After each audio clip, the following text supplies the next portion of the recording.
ఒక బిరుదు ఇచ్చేటప్పుడు వీళ్ళు మనకి దగ్గర డెఫినెట్ గా ఏ గవర్నమెంట్ అయినా దగ్గర వాళ్ళకే ఇచ్చుకుంటుంది, తమ వ్యతిరేకులకు ఇచ్చుకోదు, అది అందరికీ తెలుసు. కానీ దగ్గరగా ఉన్న వాళ్ళలోనే దానికి కొంచెం సూట్ అయ్యే వాళ్ళకి ఇవ్వాలి. ఆ ఇస్తున్నటువంటి ఎందుకు పద్మవిభూషణ్ ఇస్తున్నామో దానికి దగ్గరగా సూట్ అయ్యేటువంటి వాళ్ళకి ఇవ్వాలి. ఈయనకి ఇంత పెద్ద బిజినెస్ చేసినందుకు పద్మవిభూషణ్ ఇచ్చారనుకోండి, తప్పులేదు.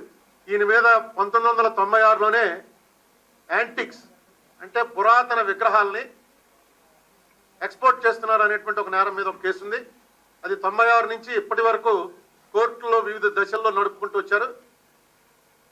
వచ్చి ఇప్పటికి కూడా ఆ కేసు తేలలేదు.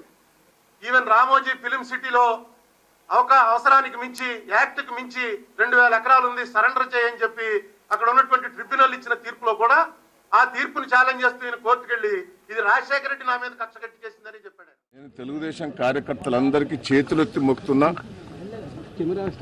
పార్టీని కాపాడలేకనే ఈరోజు పార్టీ నుంచి విరమించుకోవడం జరుగుతున్నది. మీరు అన్యదా భావించొద్దు. తెలుగుదేశం ఎన్టీ రామారావు అభిమానులకు కూడా నేను విజ్ఞప్తి చేస్తున్నా. పార్టీ అంటే ప్రేమ ఉన్నది, అభిమానం ఉన్నది, ఇప్పటికి కూడా చంపుకోలేకపోతున్నాం. కానీ పార్టీ వదిలిపెట్టి పోవాలంటే కూడా బాధకరంగా ఉన్నది.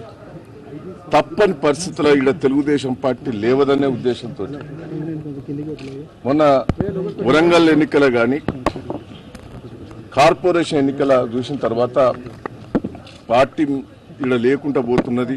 కాపాడాలనే ప్రయత్నం చేశాం, కాపాడలేకపోయినాం. తెలుగుదేశం కార్యకర్తలకు అభిమానులందరూ కూడా క్షమించండి.